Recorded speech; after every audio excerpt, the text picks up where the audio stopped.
Hi, I'm Suzanne Castle, and this is the Thought Leader Thursday. I'm here today introducing you to another incredible leader, thinker, doer, and all-around amazing human who's going to help each of us think about our world a little bit differently than anyone else. From artists to teachers, from actors to moms, from the big names to the you didn't know about them till now names, my hope is that you will connect with a leader who helps you light up in your corner of this galaxy. This is the Thought Leader Thursday show.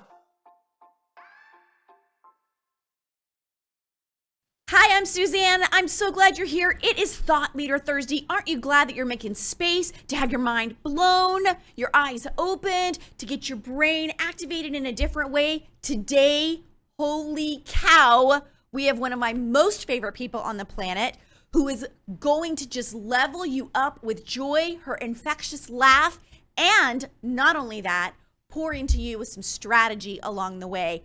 Hang tight for her because Andrew, Disney, we might be talking about a little bit today. Oh, my favorite mouse. And I would like to know, what's your favorite memory of anything Disney? Ooh, okay. So my favorite memory from anything Disney is I got to go over spring break one time with friends when I was still in college, and I got to meet a old alumni from Syracuse from the stage management department, which is where I'm from, and she had transitioned from stage management to a Disney Imagineer. So that was super exciting, and we got to pester her with questions and all sorts of things. So it was just super cool.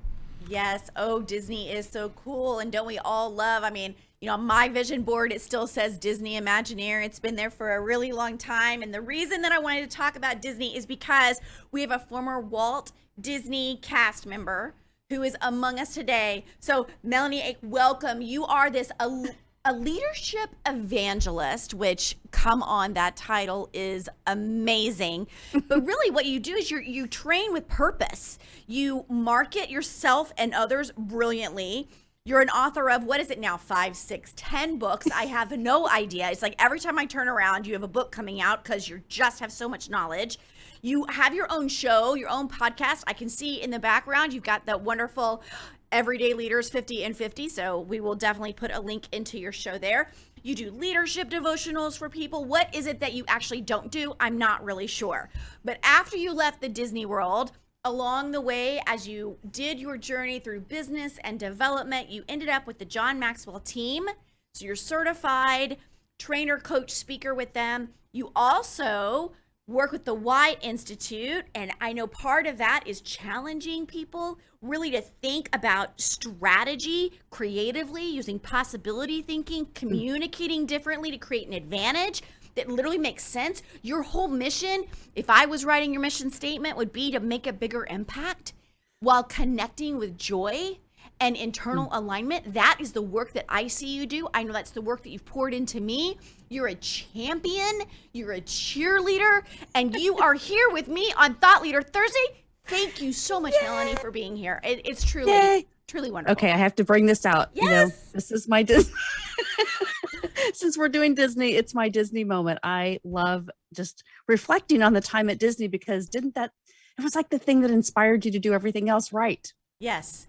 I love the way that you say that because the way that they pour into development, it doesn't matter if it's trash development or the the long wait that you have to get on the Little Mermaid, or whether it is how they ask everybody to go to the same educational structure so you don't know who you're sitting with, but you all get poured with the same values. I know that time that you had with them has really developed you for the incredible, unstoppable, magic-making work that you're doing now. And a lot of that is around personal leadership. So I'm wondering if for a minute, I'd love to know what personal leadership means to you, and maybe how even your own definition and your emerging definition has impacted your journey so far. Thank you, Suzanne. I love being here to support you because, our Disney hearts connect, Yes. First of all.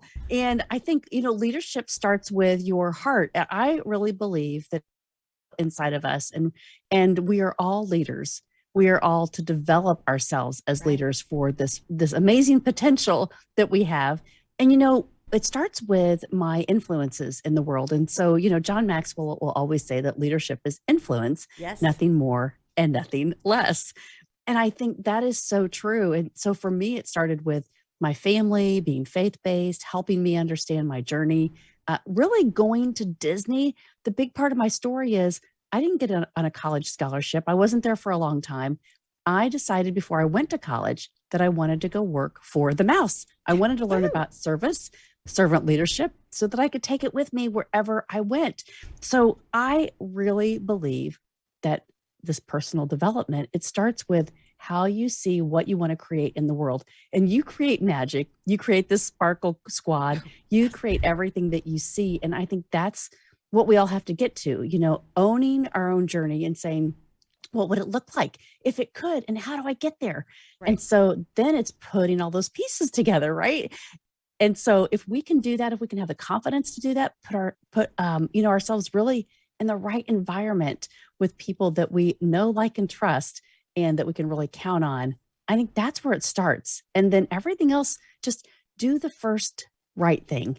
And then you Yes. get to do the next right thing. Yep. And And I think that's my heart, right? well, I love the way that you put do the next right thing, because we hear a lot of people, they've been on this show, they say just do the next thing in front of you. But there's a caveat there that is, about your ethics, about your values. And so the next thing might not be the greatest thing for you, and it might internally mess you up, and it might make the world hard or terrible or, God forbid, evil. And that is definitely not what we want to be about. So I love that little spin that you put, which is the next right thing. And that really goes with understanding who you are first, so that you know how to unleash yourself in the world. And a lot of that has to do with character building and evaluating of character. So if I'm sitting across from you and you did not know me at all, and you didn't know that I'm like a Disney fiend and all the good things, and how would you say, if you were talking to me, how could you begin to evaluate someone's character, even if you didn't know them personally? What are things or nuggets that we're looking for? A lot of it is, and this is just a leadership principle, right? Meeting people where they are, not expecting them to be what you want them to be, Yes. but really listening, right? So if I was asking you questions, I may say, Suzanne, what did you think about your childhood? What did you think about your life growing up? What are the things that are important to you? What do you value? And just by listening to those types of questions, I will start to understand why you've made decisions that you've made along the way. And then, Yes. also how you've come out of bad decisions. So Mhm. what did Ooh. failure look like? And then how did you overcome that? And sometimes, a lot of people will say, well, it was because of this, that, or the other. It was my family. It was my Right. spouse. It was this.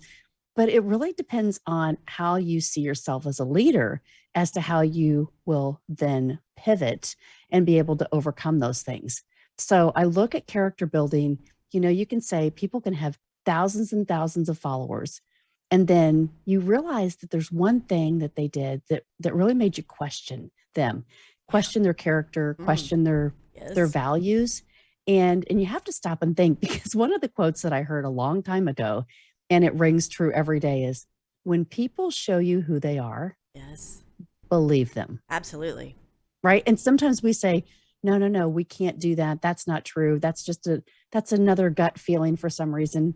Yet it's always true. I've Mhm. always found that when I see something out of someone's character and I say, that's just not right, that's who they are. And they try to cover it up so many other ways. Yet if we stay true to that, man, we know who to align with, we know who to trust, we know how to have more impact in our lives faster. So that's what I'm about, like really paying attention to what's important to your values so that you can become a better leader every day. And that better leadership, there are so many people that, okay, how do I lead my kid's soccer team, right? Or how do I lead in my business of insert here?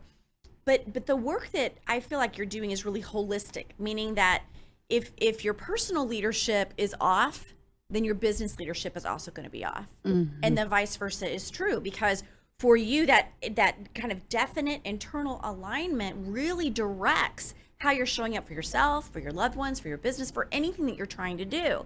And I don't know where you got that. For me, I'm pretty sure this is just that innate Melanie ability that you were born with to really notice those things in other people. So talk to me though, if someone is looking to think about their business opportunities differently, growing their business differently, stepping into this greater leadership role that really is ethical and value centric and really is about alignment, what are some key tips that you could give us to think in that kind of strategic formational way?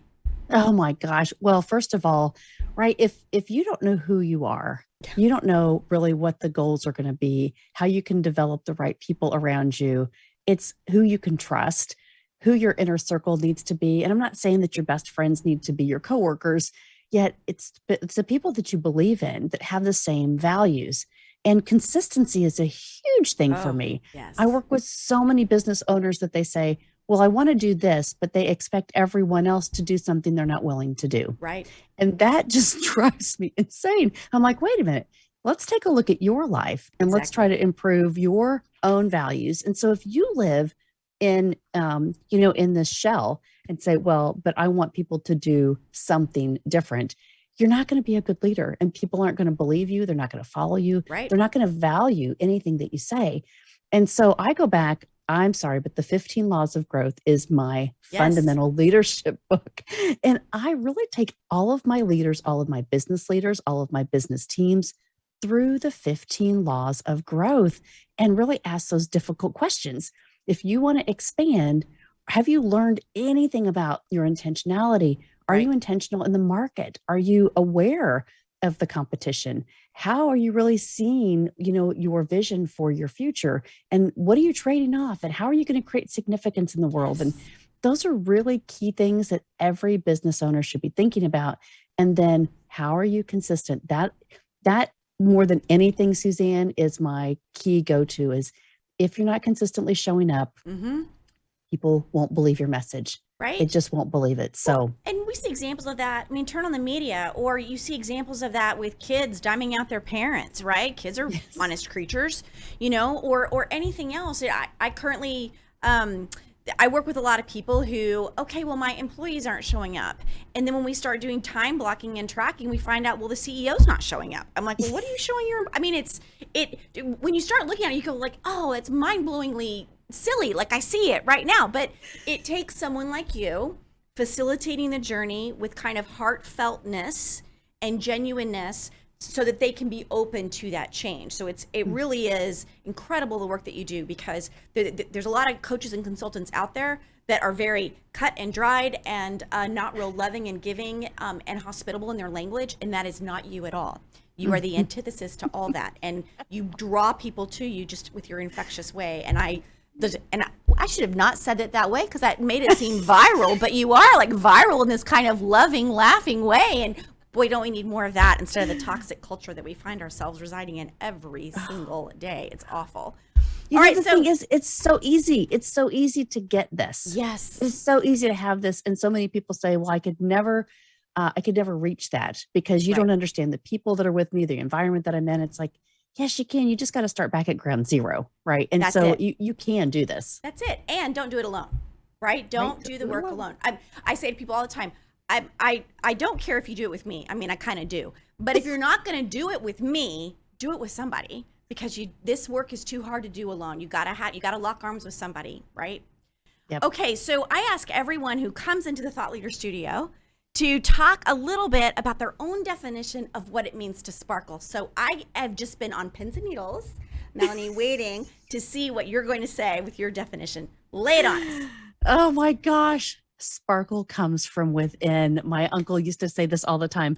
Everything that you do comes from within. And I so believe this because you can see it in people's eyes. I've been hired for so many jobs that they say, I see it in your eyes. I see the passion in your eyes. I see the excitement in your eyes. So that's what it is. Figure out how you can connect with someone and give them the sparkle of your eyes and give them that treatment of, I love you. I'm surrounding you. I want to do good for you. I want to help you. Right. That's the sparkle. That's the passing it on that you can do for every single person. And it's free every day. Oh, it's so good. Melahni, thank you so much. So I am going to put in all the ways to find you because holy cow, if there's a platform, Melahni's on it, and links to all of the ways that you can start coming towards her work, from her writing, from her speaking, from her show. And I know that you will want to spend some time going through all of her resources because they really will help you up level your life towards joy and leadership and knowing your why in the world and then unleashing that to the universe. So Melahni, thank you for being here, my dear friend. I'm so glad. And are you sailing soon? I mean, are you? I hope so. Okay. I hope so. In Lake Michigan, come All see right. us. I can't wait because I live for your pictures. So anyway, so it's lovely to have you. I want all of you to keep checking out the Thought Leader Thursday. People like Melahni just drop in here and there and make your life better. I'm Suzanne. Thanks for checking the show out. I'll see you soon.